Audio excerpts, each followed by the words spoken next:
All right, here we go. Three, two, one. Well, hello out there, everyone, and welcome back to the Front Row Podcast, the podcast for people who actually like movies, and a very special little episode here for you today because I am lucky enough. I'm Jeremy Geckner, by the way. I always forget that. I am the editor-in-chief of the Front Row, and I'm lucky enough to be joined today by one of the co-directors of Sister Act out at the Springfield Municipal Opera, returning to the podcast, Miss Morgan Kaplan. What's up, Morgan? Hello, thanks for having me. Yeah, so we're going to talk about some singing and dancing nuns here today. That's what we're going to do. That's right. I mean, it could be every day. Who knows? I don't know what people's Catholic experiences were like. Right. I hear you. No, but Morgan, I got the pleasure of seeing the show last night. It is wonderful. I think you should be very, very proud. It is so much fun. Really does a great job of evoking the movie. And we're going to talk about the show a little bit. But of course, we are the movie show, so we're going to talk about the movie it's based on just a little bit first. Absolutely. So Sister Act, obviously, this came out in 1992, starring Whoopi Goldberg, the legend that she is, as Dolores Van Cartier, the lounge singer that sees her boyfriend murder someone and has to hide in a convent, clashing with the catechism all the while. So Morgan, this movie, like, when did you first see it, and what did you think of it when you first saw it? Oh my gosh, I'm trying to think. I was probably in like 5th or 6th grade, I'm thinking, when I saw it. I think like my parents probably didn't want me to see it right away because there is like a little bit of questionable stuff, like the murdery things. Murder, there's adultery, there's a few bad things. So I'm gonna say I was probably in 5th or 6th grade if I had to guess. But I think my parents kind of introduced me to that movie because they thought I would like the singing and all of that, which of course I did. Yeah, I'm with you. I mean, I saw this pretty early. I think this is one of those that my mom just like put on the show, or put on the TV. Right. It was just like, watch this movie and stuff. I was really struck. Yeah, the music is always what kind of stuck with me. It's just very interesting to see that Catholic setting that's usually very strict and rigid for most people, and then you see just this infusion of like funk and soul music that gets put with it. Absolutely. It's odd how much that works, isn't it? Absolutely.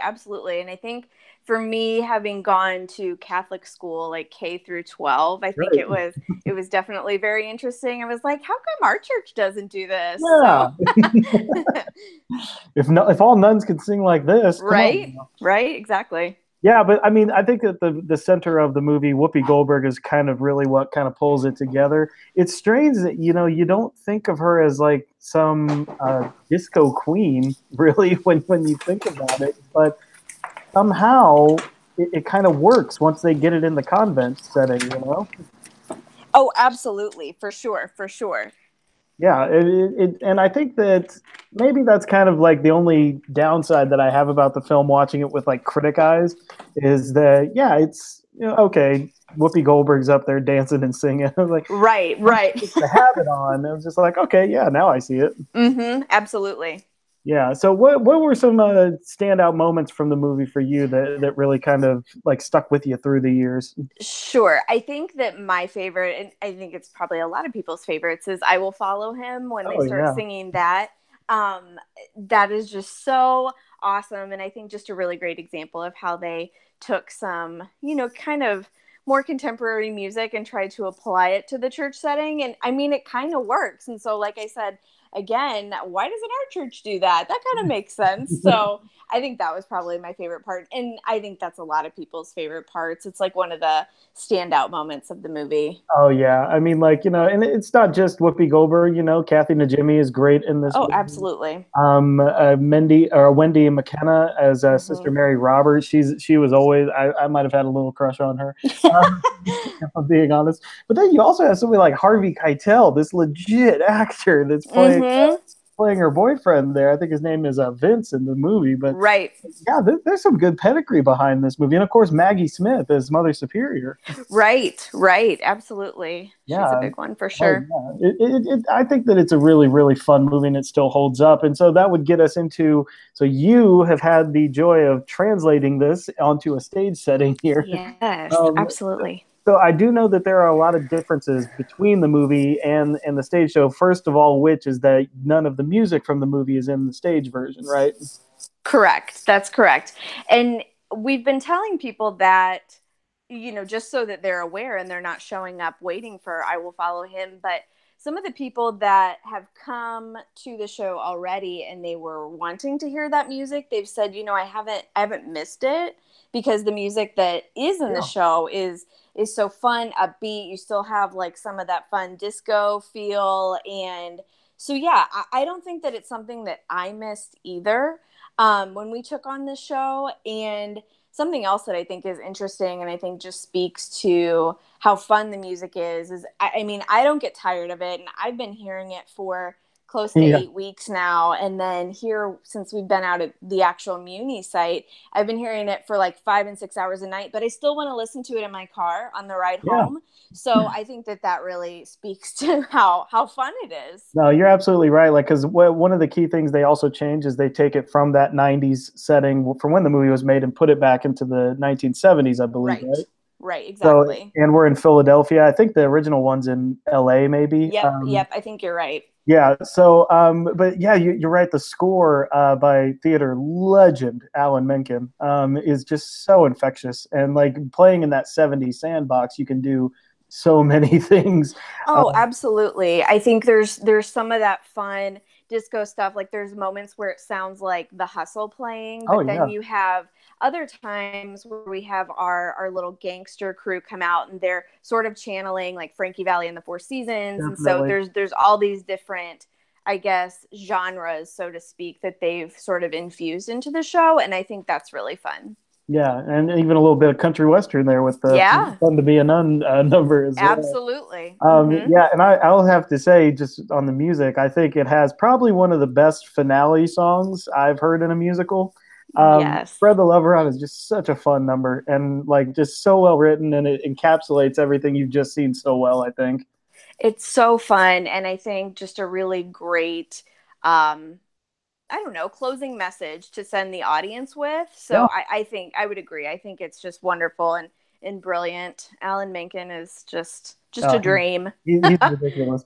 I mean, if you're listening, people, and you don't know Alan Menken's song work, I mean, every Disney song you love, not from The Lion King, this man wrote. So Absolutely. he's stupid ridiculous, and he's still Mm-hmm. going strong, obviously, with this one.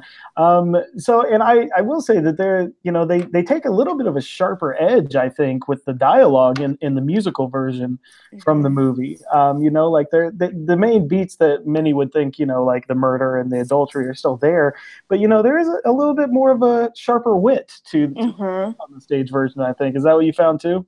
I would agree. And I think that, some folks are saying, is the show family friendly? And I would say that it can be. And I think it kind of reminds me of any good Disney movie. Like there's enough to keep the kids Yeah, entertained, but then there's still some of these jokes and some of that wit that are going to go right over their heads right and make over mom and heads. dad laugh. Yeah, So I think it's kind of perfect in that way. yeah, So definitely. And you've got a cast that's just great, led by Jasmine Warren at the top as Dolores. She is just so phenomenal. What a find for you guys. Deb Rudis as Mother Superior. Brett Rutherford as Monsignor O'Hara there, the front row zone, Brett Rutherford. that's What's it right. been like working with this cast? Like, did they get the message pretty quick there? Did they pick it up and run with what you guys were putting out there, you and Andrew? Absolutely. I don't think that we could have asked for a more hardworking group. I mean, these are literally people that would message us and say, I just practiced in my garage for an hour, my singing and dancing, and it's so hot. I wanted to make sure I could practice in the heat because it's going to Right? be hot out there. Yep. Like just above and beyond. And I think that that's so great. And we have so many people in the show that have never done a show. They've never done a show out at the Muni, never done a show in Springfield. Our Dolores Jasmine French, she's never done a show at Muni in Springfield, none of it. Yep. So I think that that's so cool that we're able to bring some new life and new blood into the community theater scene and into the Absolutely. Muni family. So that's been really wonderful. But they're just an outstanding crew, and we couldn't have asked for a better group. Yeah, thanks for correcting me on Jasmine's name too. I don't know where that came from. Oh, yeah. Figured, yeah, somebody will pick it up if not. So, I mean, to kind of start to wrap things up a little bit here, like what do you think like the best connection between the movie and the musical can be for people? If somebody's only seen the movie, they're like, "Oh man, I really like those songs." Like, what is still similar between those two that they should still come and see the show? Sure, sure. So I think that the overall theme of the movie and the musical is still the same. You know, like Mm-hmm. we still have this unlikely this woman with an unlikely story coming to live in the convent and kind of realizing that, you know, even though we're from different backgrounds, we're all the same and we still Yeah. have that uniting factor. So I think overall theme for sure. The other thing that I think people will recognize, even though we don't have the same music, we still have that really great moment from the movie where the choir becomes really Yeah. good. And I think that that's the moment that everybody waits for. That's my favorite moment in the show. And so, of course, like I said, different song, but the moment is still there. The excitement is still there. Oh, absolutely. Like Menken really does a great job of like he writes a perfect song for that moment. And Yes. I think it actually kind of encapsulates it more. And I totally agree with you though that the message it's summed up so perfectly at the end. And I won't say the line because I want people to go see it and to hear it for themselves. But I think you know the line that Mother I Superior says at do. the end that I'm thinking of, which is actually kind of gave me a little bit of a It choked gives up you moment at the end. chills. It Yeah. gives you chills. And I think that it just, you know, with everything going on in the world these days and everything going on in Hmm. everyone's life, it's just kind of like a powerful moment. Like it's just a wow moment. And I Yeah. think, yeah, like you said, it is very emotional. It gives me chills and it's just very special. Mm-hmm. Yeah, definitely. All right, so let's just wrap it up here. Yeah, I think that's good. So, how can people come and see the show? How can they get some tickets? Absolutely. You can visit themuni.org to get tickets. And you can also, or I'm sorry, you can also purchase them at the box office starting at 7 p.m. And we run Friday, Saturday, Sunday this weekend. That's right. So, people, the show starts at 8:30. Do not miss it. It is so awesome. Everything in there. Really, I mean, I had like I always come back and report to Sarah because I have to see everything because I film it, and she was like, "How was it?" I was like, "It was really good." Like Good. it Yay. was a really good show. It was really enjoyable. So you and Andrew and all the cast and crew should be very, very proud, I think. Thank you so much. Yeah, definitely. All right, so that's going to do it for this little mini episode of the Front Row Podcast here. Go to themuni.org, 793 Muni, I think, if you want to call for tickets. Mm-hmm. So just go and see it. Go and see it. Can't say it enough. So, Morgan, thank you very much for being with us today. Thanks for having me back. Yeah, absolutely. And for all of you out there listening, we will see you in the front row. Go to the Muni. All right, Morgan.